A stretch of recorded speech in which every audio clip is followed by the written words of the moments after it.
Look at this. Is this the new normal of what buying a car is going to look like?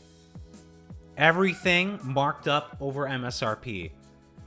Why is this happening? Demand, supply, what's going on here? Why is every single EV that I was looking for in 2022 and every other car marked up so significantly, sometimes up to 40% of their MSRP, like the Lexus IS 500? I think personally, this is a practice you and me need to stop encouraging. We need to stop buying these cars at overinflated prices with these dealer adjustments and these markups. Don't get me wrong. I want all of these cars to be successful. I love these cars. I test drove the Hyundai Ioniq 5. I thought it was a fabulous car. The F-150 Lightning looks like an amazing truck. I think Ford's going to sell a ton of these trucks. They already went ahead and did 200,000 pre-orders. I think the Lexus RZ that's coming out, the new EV coming out in 2022, is going to be a phenomenal car. I believe in the electrification of all of these cars, and I think there's a lot of benefit for so many people to have one of these cars. But the fact is, we are, by going ahead and paying for these dealer price adjustments, encouraging bad behavior for these dealers that are gouging consumers for more than the manufacturer's suggested retail price. And I think this is a practice we should be all working towards to stopping. I don't like being ripped off. I don't like being taken advantage of. I also don't like paying way more money than I should for a depreciating asset. And let's be real here. I get what's happened with COVID. I understand for certain cars, they can appreciate, like my 2008 Audi R8. That's appreciating and may continue to appreciate. But for a lot of these cars that are mass-produced vehicles, okay, that aren't necessarily unique in a way, okay, the fact that some people or some of these dealers are demanding almost 40, 50% dealer markups, I've seen some crazy stories about this, is just insane to me. Take a look at this sheet. These are all the newest cars that have come out in the last couple months, okay? And these are all the most wanted cars of 2022, especially on the EV category. A lot of these cars, people want these cars. Look at the markups that are being done for these cars. The Ioniq 5, $10,000 markups for these cars. I've seen F-150 Lightnings going for a $20,000 markup. I think this is absolutely insane. Something that I don't want to encourage people to do. Look at this. And great job and huge props to the community for building out the sheet. You got to see what dealers are actually just charging MSRP and then what dealers are charging an insane markup and essentially taking advantage of the consumer. In my opinion, I made a previous video to this. If you have a car today that, you know, maybe it's older, maybe it needs some repairs, maybe it needs some TLC, maybe you need to work on it a little bit to keep it running.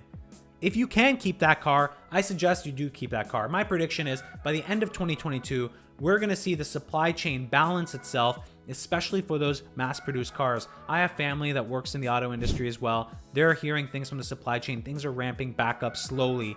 Surely, I think we're going to see the market correct itself. And I would hate to go ahead and purchase a car at an inflated price, which is typically a depreciating asset.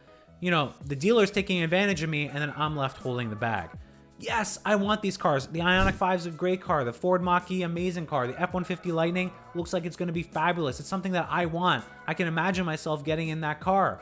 But I can't stomach paying these exorbitant dealer markups, and I don't want to encourage that. I don't want to encourage it. I don't want to go to a dealer, pay this markup, and make them think they can go ahead and keep taking advantage of consumers. I'm completely against this. So even though I really want one of these cars, I really want to go ahead and reserve the F-150 Lightning, I really want the Ioniq 5, I can't, with good consciousness, you know, do that commitment and pay these markups. I don't want to do that. And I don't think you should do that either. And I think actually as consumers of cars and as enthusiasts for cars, we shouldn't allow this to happen. We should actually vote with our money and not pay for these markups. If a dealer tries to put a markup on one of these cars, no, just walk away. You're not going to be paying for a markup. You're not going to be taken advantage of. Now, I get it. If you got money and you just want that car, I'd say go ahead and do it if you really want to. For a lot of people, you may be, you know, budget in mind. You may not have that money to go ahead and pay for those adjustments, and you can't actually get that car that you want. You know, I'd say vote with your wallet. Don't purchase that car. Wait for the supply chain to go ahead and solve itself out. These cars, brand new, should be at MSRP. It was only 2 years ago people were using tools to get invoice pricing for these cars a little bit less than MSRP. Now, COVID's completely changed the tables. People are paying up to 30, 40%. I've seen in some cases, dealer adjustment and markup on these cars. I think it's just honestly ridiculous. I don't want to participate in something like that.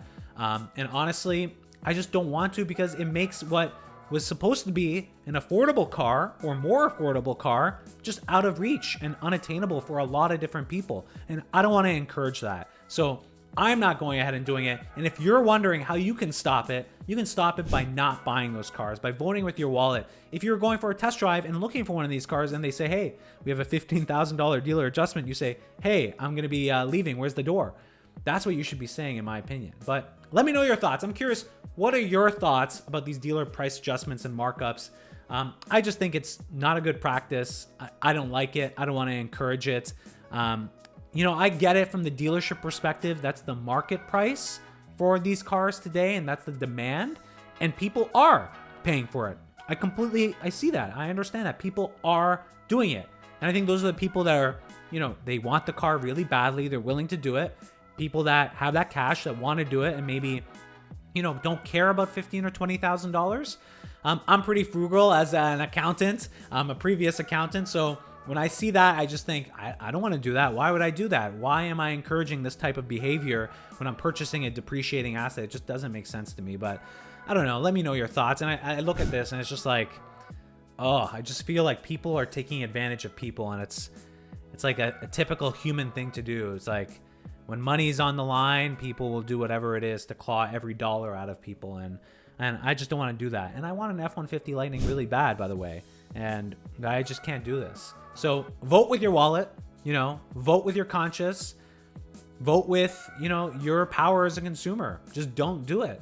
Wait a month, wait a year. If it takes a year, I think the supply chain issues will settle itself in a year, and just don't condone this. Because if you do go ahead and buy one of these cars on these dealer adjustments and these markups, that's going to keep them thinking they can continue to do this and maybe continue to actually make it bigger in the future. That's why I like Tesla's model, by the way. Direct to consumer, none of this BS, right? What's the point of having an MSRP like for the F-150 Lightning on its most base package of $39,000 US? What's the point of having that when no consumer can actually pay that price for that car? It's almost like false advertising to me. I understand, the logistics and the networks of the dealership model for these, traditional car companies like Ford, but it's not good consumer. It's not a good consumer experience. It really isn't. So I hope a lot of these manufacturers change the way that they sell to consumers in the future.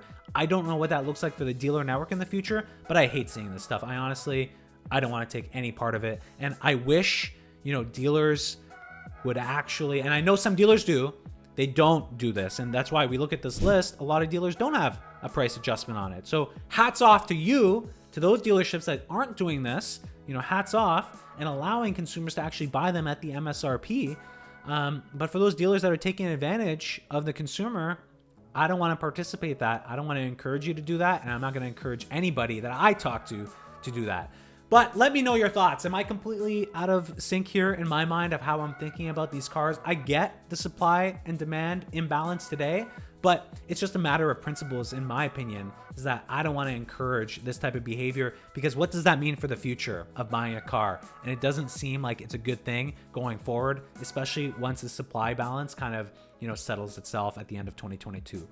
Hope you guys like this video. If you agree or disagree with my thinking, I actually love to hear it. As somebody that's looking to get a car in the future, it kind of sucks, right, to see this. Like, I don't want to participate in this.